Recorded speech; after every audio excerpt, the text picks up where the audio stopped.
21 मई 2023 के अव्यक्त बाप दादा के महावाक्य हैं। रिवाइज तारीख है 14 दिसंबर 1994। मुरली का सार है।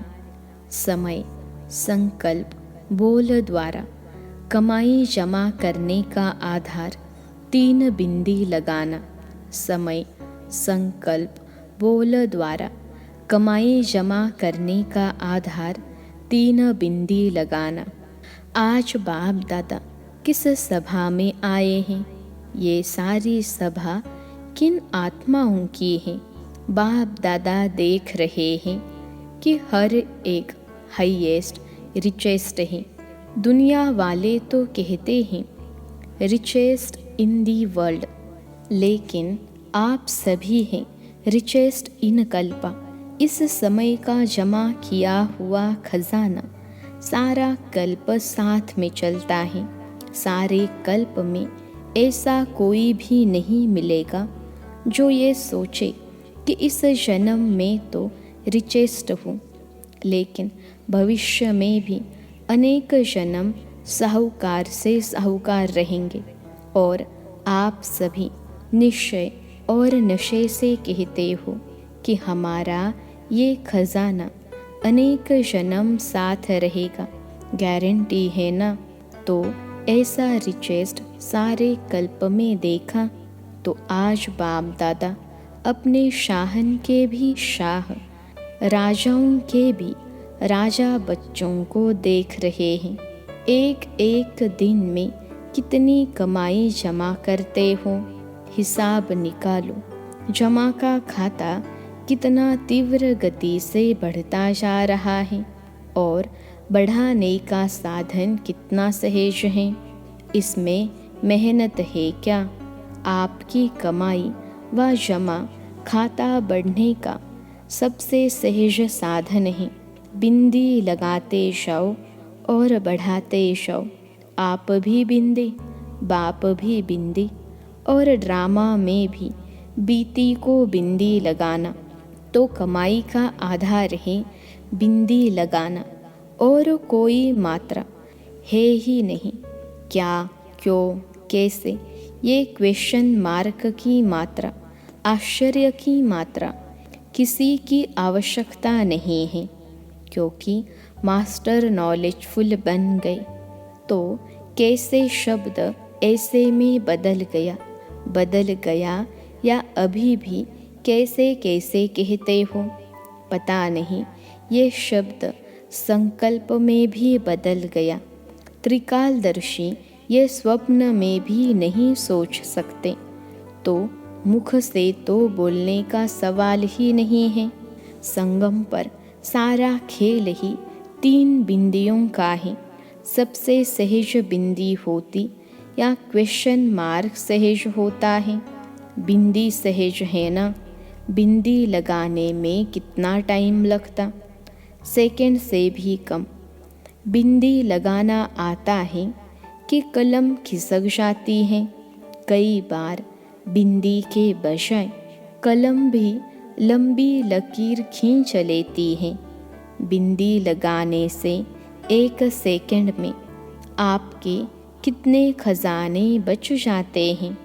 खजानों की लिस्ट तो जानते हो ना?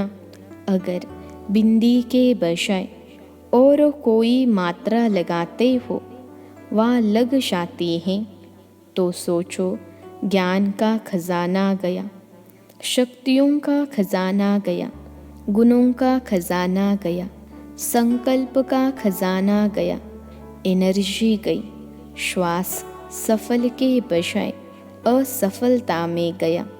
समय गया, कितना गया?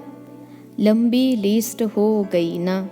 तो ये कभी भी नहीं सोचो कि 1-2 सेकंड ही तो गया, लेकिन 1 सेकंड में गवाया कितना? 1 सेकंड भी कितना भारी हो गया। हर समय अपने जमा का खाता बढ़ाते चलो। कमाया क्या और गवाया क्या? इन सभी खजानों में से कितने खजाने गवाए? बाप दादा भी बच्चों के जमा के खाते चेक करते रहते हैं। जब खाता देखते हैं तो मुस्कुराते रहते हैं। क्या देखते होंगे जो मुस्कुराते हैं? अमृत वेले मिलन भी मनाते, रूह रिहान भी करते, वायदे भी बहुत अच्छे करते कि ये करेंगे। बहुत अच्छी अच्छी बातें करते हैं, लेकिन चलते चलते सारे दिन में कोई न कोई खजाना गवा भी देते हैं। फिर आधार क्या बनाते हैं? बाप दादा को भी अपनी अच्छी अच्छी बातें सुनाने लगते हैं। अगर व्यर्थ संकल्प चला तो क्या ये जमा हुआ या गवाया? तो फिर बातें क्या करते हैं? सिर्फ संकल्प में चलाना, वो तो ठीक हो जाएगा। बाप को भी दिलासे दिलाते हैं कि ठीक हो जाएगा, पुरुषार्थी है ना, संपूर्ण तो नहीं हुए हैं, हो जाएगा। तो बाप दादा कहते हैं कि ये गा गा के गीत सारे दिन में बहुत सुनते हैं, लेकिन ये भी कब तक, क्या अंत में संपूर्ण होना है कि बहुत काल के अभ्यास से बहुत काल का वर्षा पाना है? वर्षा अविनाशी चाहते हो, संपूर्ण वर्षा चाहते हो कि अधूरा चलेगा? और पुरुषार्थ में अधूरा पुरुषार्थ चलेगा तो पुरुषार्थ के समय तो करेंगे, देखेंगे, बनेंगे, कर ही लेंगे, हो ही जाएगा, ये सोचते हो। और प्राप्ति के समय गे करेंगे, उसमें तो संपूर्ण प्राप्ति चाहिए, संपूर्ण वर्षा चाहिए। सभी लक्ष्मी नारायण बनने में हाथ उठाते हो। मालूम भी है कि लक्ष्मी नारायण की भी 8 गद्दियाँ चलेंगी, लेकिन हाथ तो लक्ष्मी नारायण में उठाते हो ना। तो लक्ष्मी नारायण का अर्थ है नंबर 1 पास विद ऑनर होना। बाप दादा बच्चों की हिम्मत को देखकर खुश भी होते हैं। राम सीता में कोई नहीं हाथ उठाता, हिम्मत अच्छी है और हिम्मत वाले को मदद भी मिलती है। सिर्फ पुरुषार्थ के समय भी जैसे बाप के आगे संकल्प करते हो, वैसे ही ये बोल और कर्म में लाओ। बाप दादा ने देखा समय के खजाने का महत्व जितना रखना चाहिए उतना कई बच्चे नहीं रखते हैं। एक दिन का भी चार्ट चेक करें तो मेजॉरिटी का समय वेस्ट के खाते में जाता दिखाई देता है। द्वापर काल से व्यर्थ सुनने, देखने और फिर सोचने की आदत न चाहते भी आकर्षित कर लेती है, और इसी कारण समय का खजाना वेस्ट के खाते में चला जाता है। पहले भी सुनाया कि सेकंड का भी कितना महत्व है। दूसरी बात, मेजॉरिटी व्यर्थ बोल में भी समय वेस्ट करते हैं। 1 घंटे के अंदर भी चेक करो कि जो भी बोल बोला, हर बोल में आत्मिक भाव और शुभ भावना है। बोल से भाव और भावना दोनों अनुभव होती हैं। अगर हर बोल में शुभ भावना, श्रेष्ठ भावना नहीं है तो अवश्य माया की भावनाएं हैं, वो तो अनेक हैं। ईर्ष्या, हसद, घृणा, ये भावनाएं चाहे किसी भी परसेंट में समाई हुई होती हैं। कई बार बोल के टेप रिकॉर्ड बाप दादा सुनते हैं। हर एक की ऑटोमेटिक टेप भरती जाती है, और जिस घड़ी जिसकी भी सुनना चाहे वो सुन सकते हैं। हर बोल का सार नहीं होता। कई बार कहते भी हो मेरी भावना, मेरा भाव खराब नहीं था, ऐसे ही निकल गया, वह बोल दिया। लेकिन जिस बोल में आत्मिक भाव और शुभ भावना नहीं, वो किस खाते में जमा होगा? वेस्ट में हुआ ना। तो कमाई का खाता ज़्यादा होगा या गंवाने का खाता ज़्यादा होगा? ये तो गंवाया ना। तो बोल में भी गंवाने का खाता ज़्यादा होता है। तो बोल को भी चेक करो। ऐसे ही बोल दिया, ये भाषा बदली करो। समर्थ बोल का अर्थ ही है जिस बोल में किसी आत्मा को प्राप्ति का भाव व सार हो। अगर सार नहीं है तो जमा का खाता तो नहीं होगा ना। जितना एक दिन में जमा कर सकते हो, तो बाप दादा ने देखा जितने के हिसाब से उतना नहीं है, तो क्या करना पड़ेगा? लक्ष्मी नारायण तो बनना ही है ना। कि नहीं बने तो भी हर्जा नहीं। पहले जन्म से लेकर श्रेष्ठ प्रारब्ध पानी है कि दूसरे तीसरे जन्म से शुरू करेंगे? पहले जन्म में नहीं आओ, दूसरे तीसरे में आओ। पसंद है? नहीं पसंद है ना, तो इतना जमा का खाता है। अगर खाता कम जमा होगा तो प्रारब्ध क्या खाएंगे? उतना ही खाएंगे जितना जमा किया है। तो आज बाप दादा ने सभी के जमा के खाते देखे। दूसरों को समय का महत्व बहुत अच्छा सुनाते हो। संगम युग की महिमा कितनी अच्छी करते हो, तो स्वयं भी सदा समय के महत्व को सामने रखो। समय के पहले अपने श्रेष्ठ भाग्य के आधार से प्राप्तियों का खाता फुल जमा करो। संगम युग के समय की विशेषता है कि तीनों रूप की प्राप्ति है। एक वर्षे के रूप में, दूसरा पढ़ाई को सोर्स ऑफ इनकम कहते हैं, तो पढ़ाई की प्राप्ति के आधार से, और तीसरा है वरदान के रूप में।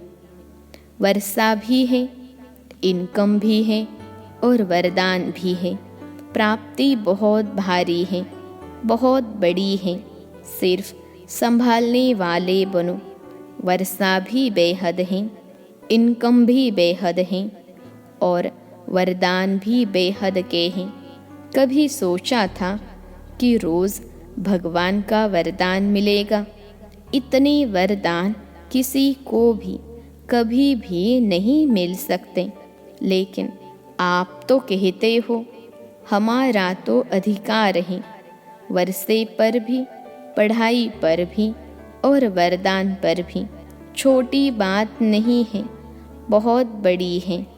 तीनों ही संबंध से तीनों के ऊपर अपना अधिकार प्राप्त कर लिया ना। सभी फकुर से कहते हैं ना, बाप मेरा है। ये कहते हो क्या कि मेरा नहीं, तेरा है? हमारे लिए बाप पढ़ाने आता है, ये समझते हो ना। तो पढ़ाई पर अधिकार है ना, और वरदाता के पास वरदान है ही। किसके लिए? हर एक सोचता है कि मेरे लिए ही वरदाता बाप हैं, तो तीनों पर अधिकार है। कहने में तो बहुत साधारण है, इसलिए तो दुनिया वाले हंसते हैं कि है क्या और कहते क्या है। तो अधिकार को सदा स्मृति में रख कदम उठाओ। इमर्ज रूप में रखो, मर्ज रूप में नहीं। है तो ब्रह्मा कुमार, है ही बाबा के, ऐसे नहीं।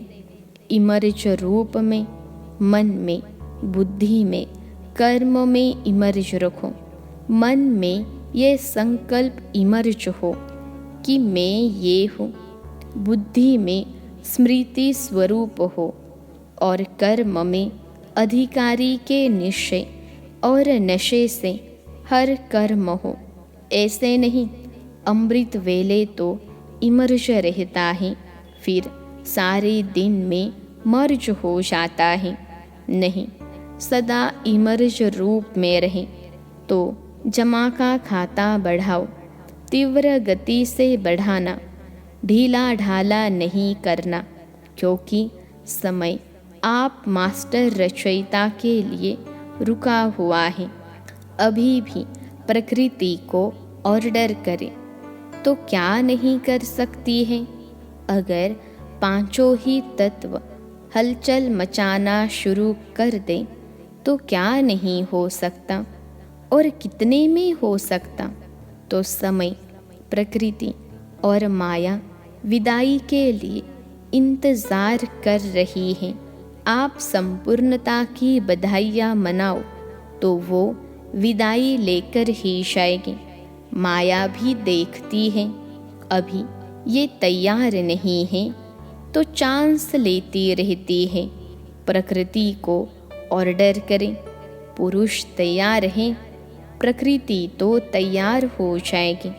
ऑर्डर करें कि ज्ञान सरोवर तैयार हो, पीछे ऑर्डर करें ऐसे एवर रेडी हो कि रेडी हो। शक्तियाँ एवर रेडी है, संपूर्ण हो गए, थोड़े को तो एवर रेडी नहीं कहेंगे ना। ये सोचो, चेक करो कि अगर इस घड़ी भी महाविनाश हो जाए तो अपनी तस्वीर देखो नॉलेज के आईने में कि मैं क्या बनूंगा। आईना तो सबके पास है ना, क्लियर है ना। तो अपने तकदीर की तस्वीर देखो। बाप को क्या टाइम लगेगा जब ब्रह्मा के लिए गायन है कि संकल्प से सृष्टि रच ली, तो क्या संकल्प से विनाश नहीं हो सकता। बाप जानते हैं राजधानी चलनी है तो उसमें एक ब्रह्मा क्या करेगा, साथी चाहिए ना। तो ब्रह्मा बाप भी आप साथियों के लिए रुके हुए हैं। तो बाप बच्चों से प्रश्न करते हैं, बच्चे तो बाप से प्रश्न बहुत कर चुके हैं। अभी बाप बच्चों से प्रश्न करते हैं कि डेट फिक्स करो। सभी काम की डेट फिक्स करते हो ना, तो इसकी भी डेट फिक्स करो, इसका भी मुहूर्त होना है ना। ज्ञान सरोवर की भी डेट फिक्स है, हॉस्पिटल की भी डेट फिक्स है। इसकी डेट क्या है, ये किसको फिक्स करनी है?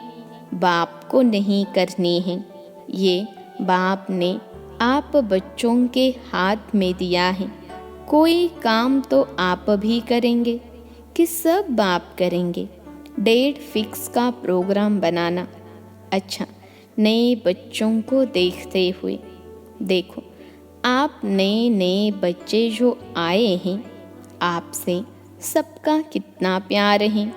पहला चांस आप सबको ही देते हैं। सब खुश राजी हैं। कितने पैर पृथ्वी मिली है, 2 पैर या 3 पैर? 2 पैर। 2 पैर में भी राजी तो हो, तकलीफ तो नहीं है ना। खाना पीना तो अच्छा मिल रहा है ना। मेले में ऐसी पालना और कोई की हो ही नहीं सकती। मेले देखे है ना, ऐसा ब्रह्मा भोजन, ऐसा परमात्मा परिवार कहाँ मिलता है। सर्दी लगती है, मौसम की भी मिठाई होती है, तो ये सर्दी भी मौसम की मिठाई है। मिठाई तो खानी चाहिए ना। सबको शालों की सौगात तो मिलती है ना। कोई मेले में ऐसी सौगात मिलती है या खाली होकर आते हो? अच्छा, नयों की दिल पूरी हुई, मधुबन देख लिया। पहले स्वप्न में था, अभी साकार में हो गया। कितना भी स्थान बढ़ाएंगे लेकिन कम होना ही है। क्यों? सोचो, अभी 9 लाख जमा हुए हैं, पहले जन्म की संख्या ही तैयार नहीं हुई है। वो तो होनी है ना। कितने मकान बनाएंगे, कितने ज्ञान सरोवर बनाएंगे। सभी कहते हैं संख्या बढ़ाओ। जितना संख्या बढ़ाएंगे उतनी संख्या दूसरे वर्ष और हो जाएगी। तो क्या करेंगे? जितना मिले उतने में राजी रहो। मेला भी करना है ना। तलहटी में ब्राह्मणों का विशाल संगठन होना है। ये तो मेले में आने नहीं हैं, ये तो आ गए। दूसरों के लिए इतना बड़ा मेला पसंद है। 10,000 सोएंगे, भीड़ नहीं हो जाएगी, ये तो समझते हैं। हमको तो चांस मिलना नहीं है। इंतज़ार की घड़ियाँ भी प्यारी होती हैं। 1 साल के बाद जाना है तो इंतज़ार होता है ना। तो इंतज़ार में पुरुषार्थ कितना अच्छा चलता है। और जब होकर चले जाएंगे तो देख लिया, फिर क्या होगा? फिर अलबेलापन आएगा? नहीं आएगा। और आगे बढ़ेंगे। ये भी ड्रामा में जो विधि बनी है वो बहुत ही फायदे वाली है।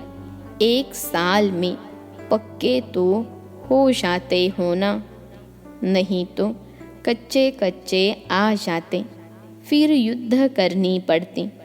हर साल में आपके यहाँ यानी मधुबन में इंटरनेशनल मेले कितने लगते हैं? अभी भी ये मेला क्या है? इंटरनेशनल है ना। देश विदेश सब तरफ के है ना। दुनिया वाले तो सोचते हैं इंटरनेशनल प्रोग्राम 5 साल में एक किया तो बहुत कर लिया। और मधुबन में कितने होते हैं पता पड़ता है। इंटरनेशनल मेला हो गया और सब खुश, मज़ा आता है ना। लेकिन आना टर्न पर। अभी तो देखो 10,000 में भी टेंट तो मिलेगा ना। आखिर में ये सब साधन समाप्त हो जाएंगे। सारे आबू के पहाड़ों को सोने के स्थान बना लो तो कितने रह सकते हैं? अच्छा, चारों ओर की हाईएस्ट और रिचेस्ट श्रेष्ठ आत्माओं को, हर खजानों के मालिक संपन्न आत्माओं को, सदा स्वयं को एवर रेडी बनाने वाले तीव्र पुरुषार्थी आत्माओं को, सदा समय संकल्प बोल द्वारा श्रेष्ठ कमाई का खाता जमा करने वाले अति समीप आत्माओं को बाप दादा का याद प्यार और नमस्ते। हम रूहानी बच्चों की सिखिलते रूहानी मात पिता बाप दादा को याद प्यार और नमस्ते बाबा नमस्ते दादी जी से। सब सहज चल रहा है ना। मेला चल रहा है या खेल चल रहा है? संतुष्टता का खेल चल रहा है। संतुष्ट करने वाले संतुष्ट करते हैं और संतुष्ट होने वाले संतुष्ट होते हैं। ये संतुष्टता का खेल सभी को प्यारा लगता है और सब ठीक है। तलहटी में 2 टन का सोचा है। पहले लिस्ट देखो, पीछे 2 बारी भी होगा तो कोई बात नहीं। बाप बच्चों की सब आशाएं पूर्ण करता है। बाप को आने में तो कोई तकलीफ नहीं है ना। चाहे मधुबन पांडव भवन में आए, चाहे तलहटी में आए, उनको आने में कोई तकलीफ नहीं है। तकलीफ तो बच्चों को है, लेकिन वो तकलीफ नहीं लगती जब बच्चे हिम्मत रखते हैं कि हमारे लिए तकलीफ नहीं है, मनोरंजन है। तो बाप को तो तन में ही आना है ना। बस संगम पर करना ही क्या है? मेला और खेला, सेवा ही खेल। मेला मनाओ, सेवा का खेल करो, और क्या करना है, खाओ पियो, ब्रह्मा भोजन खाओ। अच्छा, आज का वरदान है, बाबा शब्द की, डायमंड की यानी चाबी द्वारा सर्व खजाने प्राप्त करने वाले परमात्मा स्नेही भव। बाबा शब्द की, डायमंड की यानी चाबी द्वारा सर्व खजाने प्राप्त करने वाले परमात्मा स्नेही भव। विश्लेषण है, जो परमात्मा स्नेही बच्चे हैं उन्हें बाप दादा एक डायमंड शब्द की बहुत बढ़िया सौगात देते हैं। वह शब्द है, बाबा इस चाबी को सदा साथ रखो तो सर्व खजानों की प्राप्ति हो जाएगी। इस चाबी की चैन है सदा सर्व संबंधों से स्मृति स्वरूप रहना, साथ साथ प्रतिज्ञा के कंगन और सर्व गुणों के श्रृंगार से सजे सजाए रहो, तब विश्व के आगे फरिश्ते रूप व देव रूप में प्रख्यात होंगे। आज का स्लोगन है, बीती को पास करके बाप दादा के पास यानी समीप रहो तो पास विद ऑनर बन जाएंगे। बीती को पास करके बाप दादा के पास यानी समीप रहो तो पास विद ऑनर बन जाएंगे। सूचना है, आज मास का तीसरा रविवार है। सभी राजयोगी तपस्वी भाई बहनें सायंकाल 6:30 से 7:30 बजे तक विशेष योग अभ्यास के समय मास्टर सर्वशक्तिवान के शक्तिशाली स्वरूप में स्थित हो सर्व शक्तियों का महादान करें, दुखियों की पुकार सुने, उपकार करें। अच्छा, ओम शांति।